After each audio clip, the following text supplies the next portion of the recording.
Hey, Jason, congratulations on your 1,000th podcast. That's amazing. You are so productive. Not only that for Creative Wealth, but everything else that you do. Pretty incredible. Hope all is well. Just want to let you know I'm thinking about you and hope things are going great. Hey, I'd like to introduce someone whose voice you've heard on the show before, and that is Chad. And we have a fantastic little YouTube raffle for you. Chad, what's it all about? Yes, we have an exciting opportunity coming up for you to be able to win a free ticket to meet the Masters coming up in March or a $500 travel allowance. Here's what you need to do to be able to win one of those things. We will be selecting a winner on March 4th when the contest ends. And all you have to do is go to the YouTube channel, which is youtube.com/Jason Hartman Real Estate. Subscribe if you haven't already.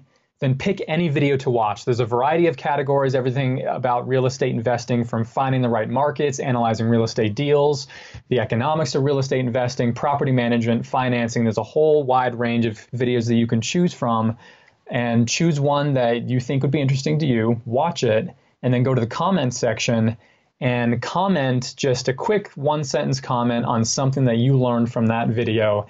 And make sure to include the hashtag JHLive in the comment, and that will enter you into this raffle. Okay, so that's real easy. You just go to youtube.com/Jason Hartman Real Estate, subscribe to the channel, and then watch any video you like, and make a comment below the video of one thing you learned, include the hashtag JHLive, and that will enter you in the raffle to win a free ticket to meet the Masters or a $500 travel allowance. This ends on March 4th, so be sure to get it done before March 4th. We look forward to seeing you at Meet the Masters. Thanks for joining us, Chad. Thanks.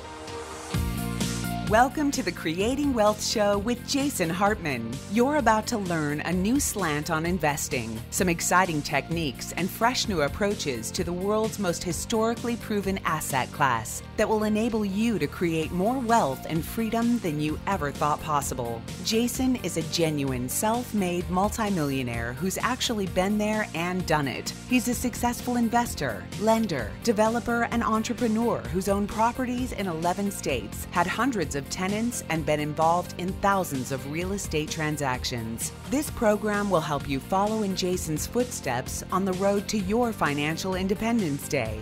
You really can do it. And now, here's your host, Jason Hartman, with the complete solution for real estate investors. Greetings from beautiful San Diego, California, and welcome to episode 1140, 1140. You know what that means? Well, first off, this is Jason Hartman, your host, but that means this is a 10th episode show where we talk about a topic of general interest, but it always circles back to real estate. And we are going to talk to Robert Greene today. He is the famous author and a returning guest. He's been on the show a couple of times before. And Robert is out with a new book. And by the way, I had not finished his book at the time of this interview. I finished it afterwards, and I got to tell you, it's really good. It's all about the laws of human nature. I really enjoyed the book. So yeah, I think you'll enjoy this interview. So we'll dive into that. Adam, we've got a listener question first before we get to the Robert Greene interview. Fire away. All right, we got this one from Brandon. He went to jasonhartman.com/ask, which you should go to as well if you have a question. And he said, first off, little promo. He said, I love everything about Jason Hartman's Creating Wealth show, from the why and the how-to of income property investing, and how this vehicle truly can help someone create cash flow and wealth, to the big picture economics discussed overall. Tangents make for great entertainment. Gee, you never do those. And I even learned from them too. Tangent? Let's just say, me? A tangent? Are you kidding? Let's just say it has taught me a wealth of information and knowledge that I have been able to personally apply to my journey to help me reach my goal and dream of financial freedom. So thanks for the love. Yeah, thanks for the love for sure. Yeah, appreciate it. But he didn't just have love, he had a question too. Okay. He wants to know, he says, some personal finance authors and gurus like to subscribe and teach the live below your means philosophy, while others, such as Robert Kiyosaki, teach live above your means or expand your means. What are your thoughts regarding this topic in terms of truly creating wealth? That is a great question, and it is a big deep philosophical question that we could discuss for a long time. So, Adam, there's kind of two major philosophies on this, and Brandon, of course. One philosophy is you should have an abundance mentality, right? And this would be more along a lot of New Age speakers and thought leaders will talk about have an abundance philosophy, an abundance mentality, source abundance, right? The secret, all this kind of stuff, right? There's nothing new about the secret, by the way. That's biblical. It went back thousands of years. But the more contemporary version, of course, is the secret and that kind of thing, right? And then on the other side of the spectrum, there's the be prudent, be conservative, be careful and thoughtful, be the millionaire next door, like Thomas Stanley talked about in his famous book on the topic. And then to contrast that with the abundance mentality, Robert Kiyosaki says, these other speakers will say, cut up your credit cards. And he says, my credit cards make me happy. The Marie Kondo route. Right. I hold my credit card. It gives me happiness. Exactly. So I can see both sides of this, and there really are two sides of it. So I guess where I come down on this idea is try to have a kind of, Adam, I think it was you that was on with me recently when I talked about all the toys I used to have. And I used to constantly want to buy these toys. I had a big yacht. I bought 2 airplanes. I had a big motor home. I've had lots of big houses over the years. And, I could easily afford all that stuff. It was really no problem to afford it. But just because you can afford it, and just because you can buy it doesn't mean it makes your life better. And that's one of the lessons I really learned, is that the more transactions anybody engages in, the more complexity and really the more problems they're going to have in their life. I have a fairly complicated life even now that I've refrained from buying a lot of those toys. It's just you engage in more transactions and just more things are going to go wrong. You're going to have more insurance claims. You're going to have to manage more things. You're going to get in a few more disputes because you're just writing more checks to people, and there's going to be disagreements. It's just the law of large numbers, right?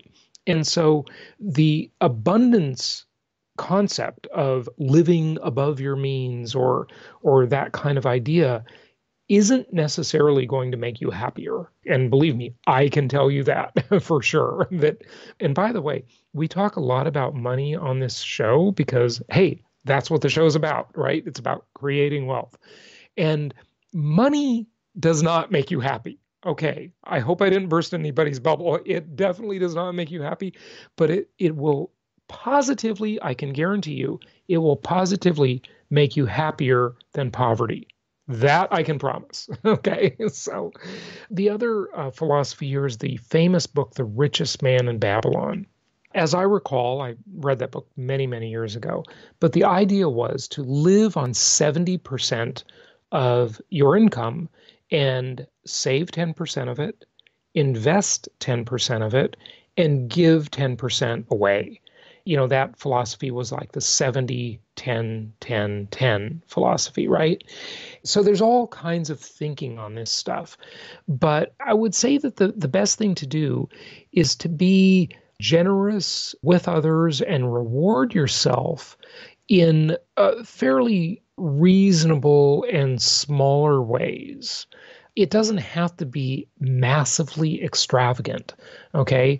If you have a success, you want to reward yourself and set up that kind of system where you're sort of almost tricking yourself into understanding that there's more, that this is good, that I did good, I deserve a reward. So whatever your thing is, right? Is it going on a trip? Is it buying a new gadget or, some new clothing or whatever, right? Maybe it's just going out to a nice dinner. It doesn't have to be buy a yacht and get a second and a third home, right? Because those things, those big, expensive, permanent toys like that, really do require more of your time, more of your management, and they create more complexity. So I guess I went a little off topic because I didn't just say whether it was live above or within your means or live way below your means. I didn't really answer that question exactly, but I definitely can say, try not to complicate your life. Money should make your life better and easier and give you more peace of mind. You can create a lot of complexity with money. And I have certainly made that mistake many times. And I am trying to be much more thoughtful with that. Even though I can afford it, doesn't mean I should afford it. Adam, what do you think? Well, I think first off, Brandon's going to love that answer because he said he loves your tangents. So, well, it is a tangent. Yes. Yeah, that's one thing. But the other thing I would say is when you said money doesn't buy happiness, it was money gives you choices, and your choices can make you happy. Right. So Aaron and I have talked, and we have both said, even if we made and a Aaron ton is more, your wife. Yeah, Aaron's my wife. We said even if we made a ton more money, there's not really anything in our life we would change. I mean, we would invest more and help us become truly free sooner, I guess. But we're happy with our life, and if you're happy with your life, then if you're living below your means, that's fine. If you're living above your means, it may or may not be fine. You have to define what your fine means, I guess, in that sense. But yeah, that's what I think is, as long as you like it and it works for you, then go for it. Yeah, exactly. I mean, I think, for example, in your case, right, you should buy a nicer house. Okay, nothing wrong with your house now. It'll do the job. But as you grow, and you've got all these real estate investments now, and you're continuing to buy more, at some point you decide, hey, get a bigger, better house, right? But we're talking about downsizing. But oh, really? You have 4 kids. Yeah. Downsizing? We have a 3,500 square foot house. We don't need that. Yeah, but I mean, you can improve the house, you can make it better, whatever. But I think the mistake would be go buy a depreciating yacht, buy some expensive depreciating cars that really don't matter much, or buy a second home. Don't buy a second home. Okay, I had second homes. I had second cars. I didn't even mention those as toys, right? And those things do not make your life better. And I remember one day I realized that, right? I remember I was rushing to the airport one day when I lived in Newport Beach, and I remember going into the garage and thinking for about 30 seconds, which car should I take to the airport? Because I was just going to park there. Well, guess what? I took the wrong car, because when I got to the airport, my wallet was in the other car. And of course, you can't get on the plane without your ID. And so these things complicate your life. They don't always make it simpler. And it's, another insurance policy you have to manage, another car wash that's needed, another different kind of dealership you need to deal with because the car is a different brand. And, really, I would say better things maybe as you create more wealth, but not necessarily more things. Maybe that's a distinction. I'm not sure. Thoughts? Yeah, that sounds about right.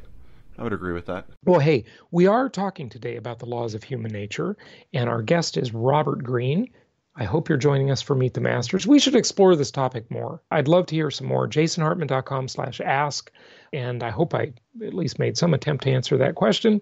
But let's get to our guest, Robert Greene. Thanks to all of you who have registered just this week for Meet the Masters. We appreciate that. For the rest of you, get your tickets, jasonhartman.com/masters. And let's get to our guest and talk to Robert Greene.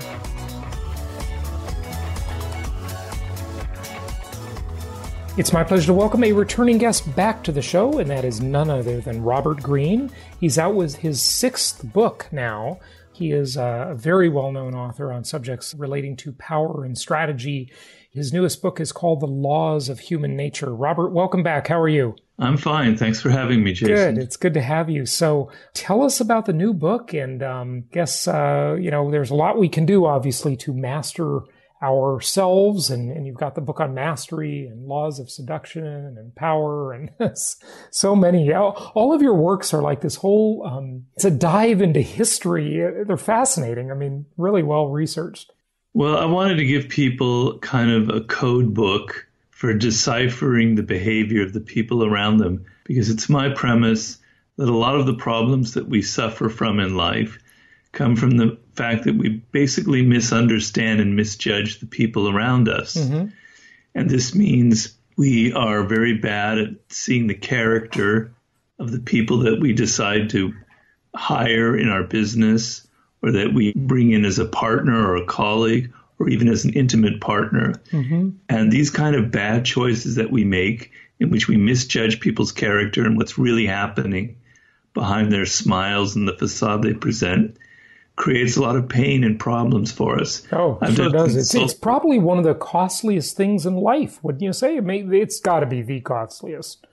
Yeah, and I do a lot of consulting with very powerful people, CEOs, athletes, etc.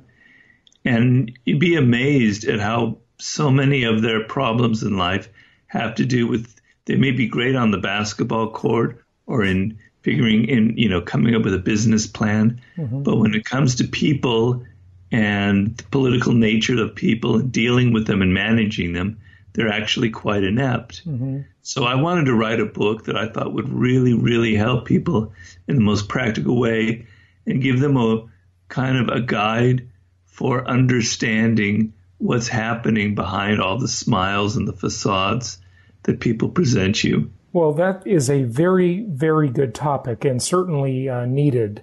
These mistakes are incredibly significant, and even more so in the digital era, wouldn't you agree, when we don't have the chance to judge body language or be around people? So many of our relationships, at least for me, are virtual. They're with people over telephones and email accounts and so forth.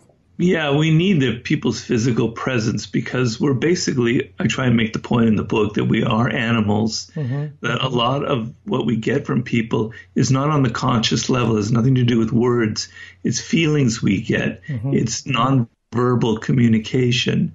It's sort of, we pick up the moods of the people in front of us and we judge them based on that. And that can be very accurate information. And when you're dealing with people in a virtual realm, you get none of these cues that we are designed as a social animal to be able to pick up and use. You're just getting words on a screen, and it's extremely easy to misinterpret what people write about. Very easy. I mean, very easy. That's why, the millennial generation, I mean, they just want to do everything by text. It's ridiculous. One guy, a millennial friend of mine, he sends me this text and he says, I think I want to start a charitable foundation. Can you tell me how to do that? Oh, yeah, I'll get that right on that. I mean, I have a foundation I started 14, 15 years ago, and, let me see if I can fit that into 140 characters. Yeah, exactly. Oh, he asked you on Twitter. Wow. Ridiculous. Well, I have a whole chapter in my new book about that. A chapter on the art of influence and persuasion. Mm-hmm. It's called Confirm People's Self-Opinion. And it's basically about getting outside of yourself and your own needs and desires and getting into the mindset of the people that you're dealing with, mm-hmm. and understanding that they have their own problems and issues and they have an opinion about themselves that's extremely important. They like to see themselves as basically good, mm-hmm. cooperative, as basically intelligent and rational and independent, like they make choices on their own. Mm-hmm. And if you go and try and get a favor from someone, like he's asking you for advice, and you're not aware of their mindset, of how busy they are, of what they're thinking, of what matters to them, and you're only locked into yourself and what you need, you're going to probably alienate them. You're probably going to irritate them. Oh, sure. You're going to have the opposite effect of what you wanted. So being able to get inside the skin of the person you're dealing with is one of the most important life skills, because you can't go through life without the ability to influence people and at least get them interested in your ideas. Oh, no question about it. Is that just basic rapport building or empathy? Understanding where someone's coming from, walking the other Indian's moccasins for a mile, as the saying goes. There must be more to it than that, I assume. Well, there's more to it than that, but empathy is an extremely important part of this book. I have a chapter mm-hmm. in transforming our self-love into empathy. I maintain that we are born with extremely powerful empathetic tools that come from our early childhood when we were connected to our mother in a very deep and visceral way. Mm-hmm. But we don't tap into these skills.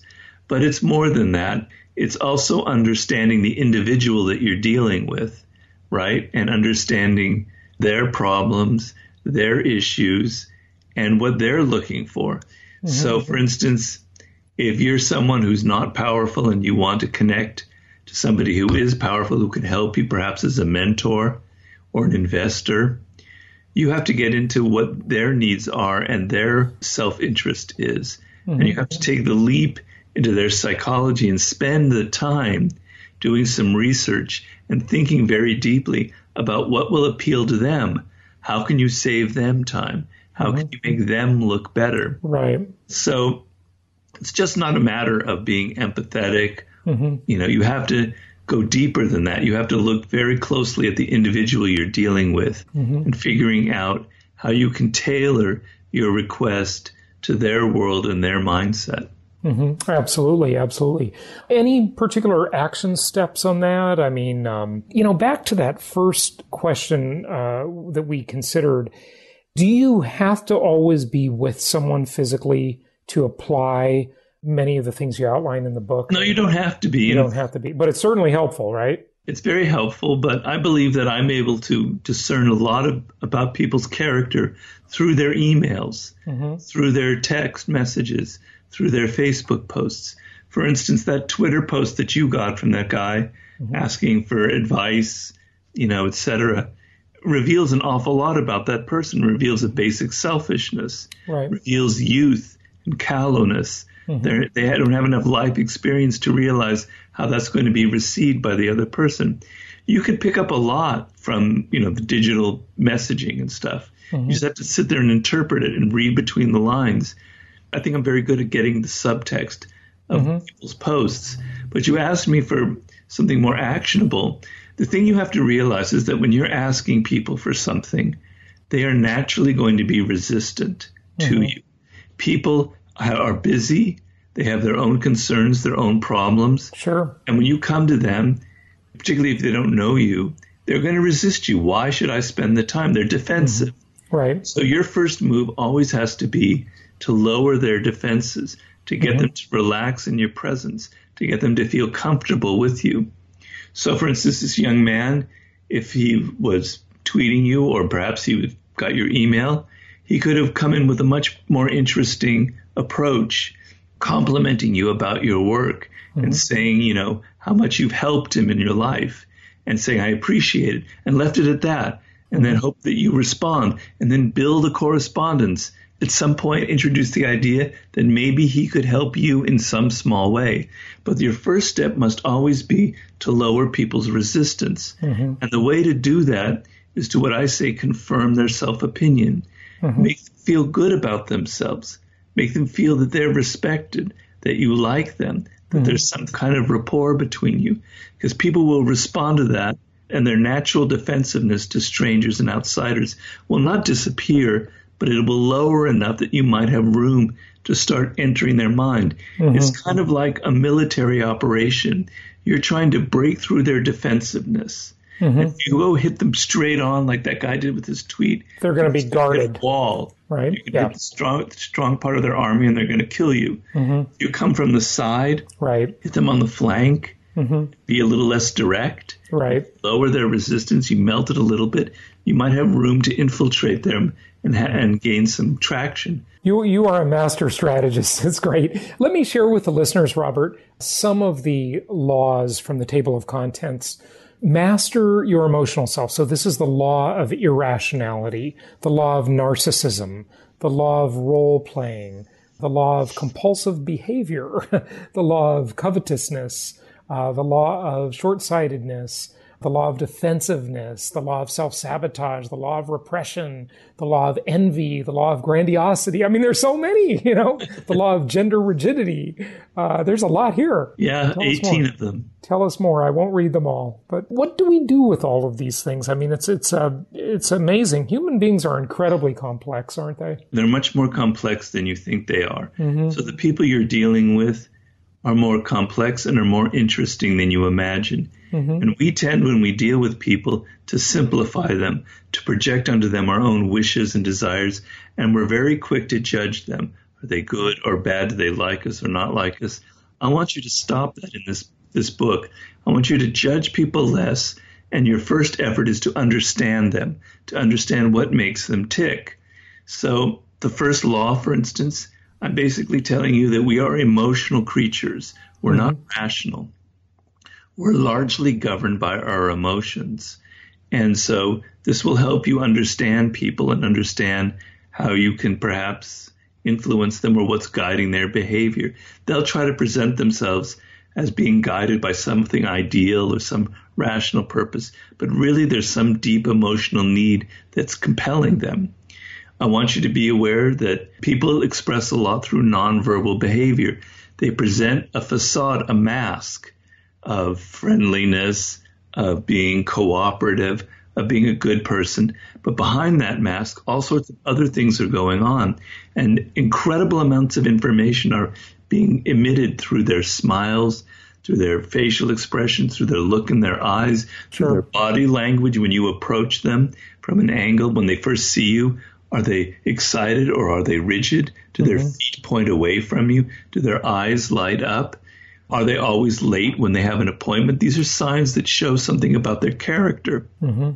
So I want to train you to get behind the appearances that people present and be able to see their character and to see something deep inside of them about what's motivating them. So some people in life are toxic. They're difficult. They're dangerous. You don't want to hire them. You don't want to deal with them. And you don't want to marry them, that's for sure. Certainly don't want to marry them. But people like that don't go around announcing themselves. They don't have a big neon sign that says, I'm toxic. They don't have horns or anything like that. So I want to give you the signs for what a toxic person is like before it gets too late.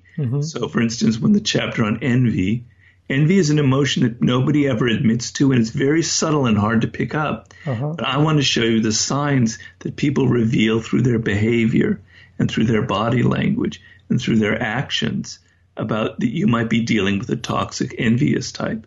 So that gives you kind of an idea of this approach in this book. Yeah, absolutely. People are toxic in a lot of ways besides envy, though, right? That's just one of many, I'm guessing. Yes, they're toxic. There's toxic narcissists. And, once again, these people, oftentimes narcissists are extremely charming people. They know how to be very, very dramatic and overt, and they can actually give you the impression that they're interested in you. And they like to suck people into their worlds.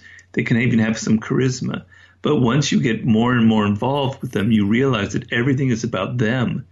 They actually they're like using you as a pawn. It can be terrible to have them as a business partner or an intimate partner.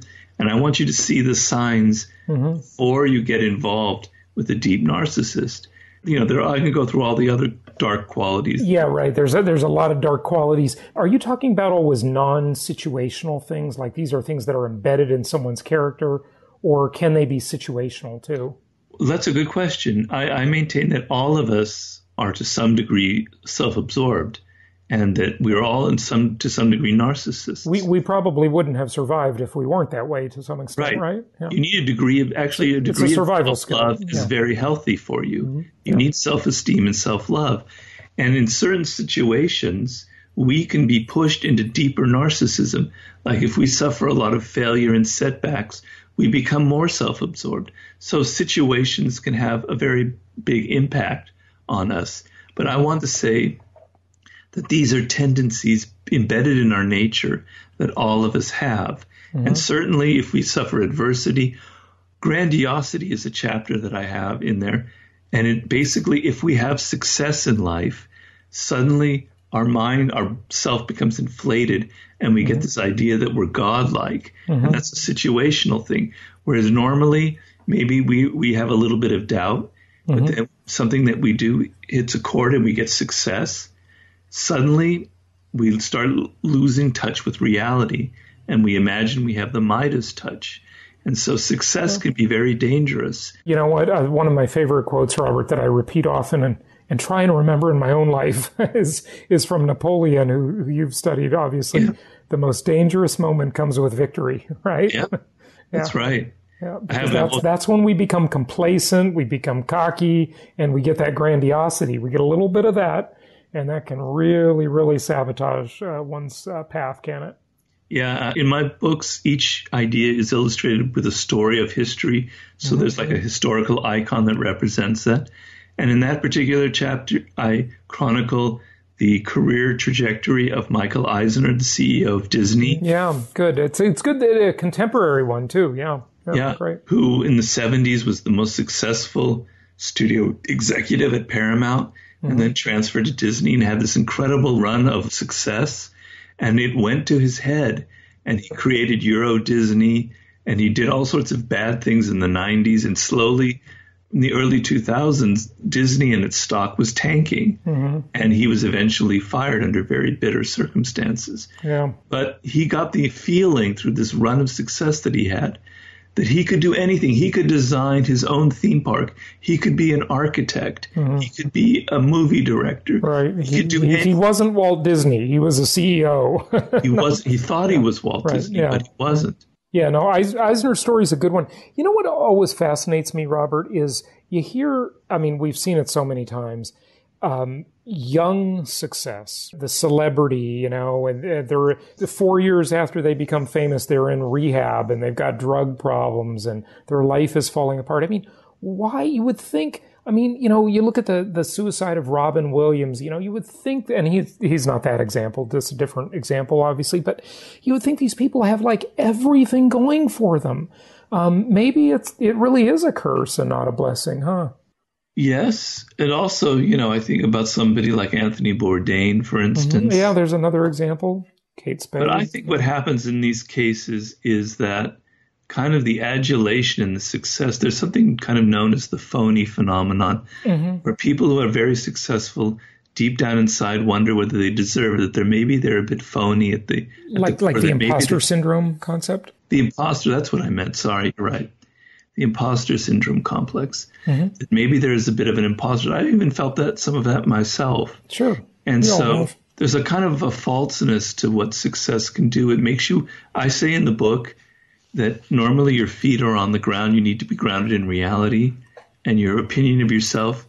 You can think of yourself as being a little better than you actually are. In fact, we all do. But if your opinion gets a little too far away from reality, danger sets in. Right. And you begin to feel unreal. You begin to feel that, you lose a sense of who you are. And I think a lot of very successful people, particularly actors and celebrities, because with actors and celebrities, they get discovered and it's like so fast after that in most cases, right? I mean, some of them certainly work for it. But, that's the thing. That's why it's good to have some struggle in one's life, isn't it? It's kind of the syndrome of the spoiled child, it's all given to you. You don't appreciate it, but you also think everything comes too easy, like the world owes you a living, don't you? Yeah, well, I've noticed that same problem with a lot of rappers who I've personally been involved with, where they have a hit record when they're 20, 21, and suddenly they have tons of money and they really don't know how to manage it. It all goes to their head. And they basically, in the music industry, can be extremely exploitative. They think they're in control, but they're not in control. And I did a book with 50 Cent, The 50th Law, and he saw that very problem about what success can do to you very early on. And he's someone who came from a very bad, rough background, faced a lot of adversity, and he would not let that happen to him. He saw that happening on the streets with drug dealers. Suddenly they're 15 years old and they're making six figures and they're going out and buying fancy cars, etc. And he was like a businessman even from the early days when he was dealing drugs on the street. And he always forced himself to get those feet back down on the ground and be a realist and don't let anything go to your head. Right. But it's a very, very dangerous phenomenon that you have to struggle against constantly. Definitely is. Part of our big job in life is just overcoming our nature in a way, isn't it? To keep not overcoming, but keeping our nature in check, right? Would that be a fair way to say it? Yeah. I mean, we see this with a lot of entrepreneurs. I dealt that when I was on the board of directors for American Apparel. But you see that with someone like Elon Musk or other entrepreneurs, where they have a lot of success because they're just very persistent and pushy and they have a vision. And then they think that anything that they can do is correct. They can branch out into any kind of business. If there's some 14 kids trapped in a cave in Thailand, they're the ones that can go save them, even though they have no skills and no knowledge of that. They believe that, they can transfer their skills to anything in life. And so, we see that a lot with entrepreneurs. Definitely true. Very, very good. Take us through maybe another one of the laws, if you would. 18 laws here. Gosh, there's a lot. There's a lot here, Robert, as with all your books. How many pages is this book, just out of curiosity? Oh, you don't want to ask that question. Yeah. It's my longest book so far. It's some 550 pages. Wow. But when you're writing a book called The Laws of Human Nature, you kind of want it to be somewhat complete. Right, absolutely. It's not meant to be read from cover to cover. You're going to see certain chapters that jump out at you, that appeal to you. So, for instance, you asked me about another chapter. There's one about change your attitude to alter your circumstances, self-sabotage. And basically the idea is we don't look at the world and see things as they are. We look at the world through a lens, through our attitude. Right. And how we judge events can depend on whether we have a positive attitude, a negative attitude, a hostile attitude, whether we think everybody in the world is against us. Right. We have a friendly attitude. Two people can see the same thing and see it extremely different. Oh, sure. Depending on their attitude. So one person goes to Paris and finds it magical, the people great. The other person sees the same things and thinks it's cold and ugly and the people are unfriendly. A lot of it depends on your attitude. And it's extremely important to understand you can actually literally change your own life and your circumstances by working with your attitude. And we understand this in our own lives. When somebody approaches us who we sense is a bit defensive or hostile or negative, we get kind of defensive in return. We don't really like them, or we get nervous. Right. They sense that in us, and that makes them even more hostile. It's a vicious circle, right? Yeah. But if somebody comes up to us and they look us in the eye, they're friendly and they're open, we suddenly have a much different reaction. So the attitude you bring and carry through life will constantly affect the people you deal with and will either attract them, repulse them, or leave them indifferent. And you have the power to alter that. You can't completely alter your attitude. I maintain in the book there are introverts and extroverts. We are born that way. I haven't even been born an introvert. You're never really going to change that.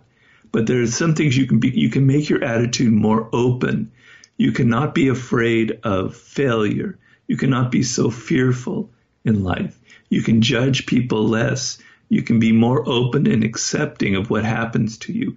That kind of open attitude where you're not closed and negative and judging everything will have a very positive effect on yourself and on the people that you deal with.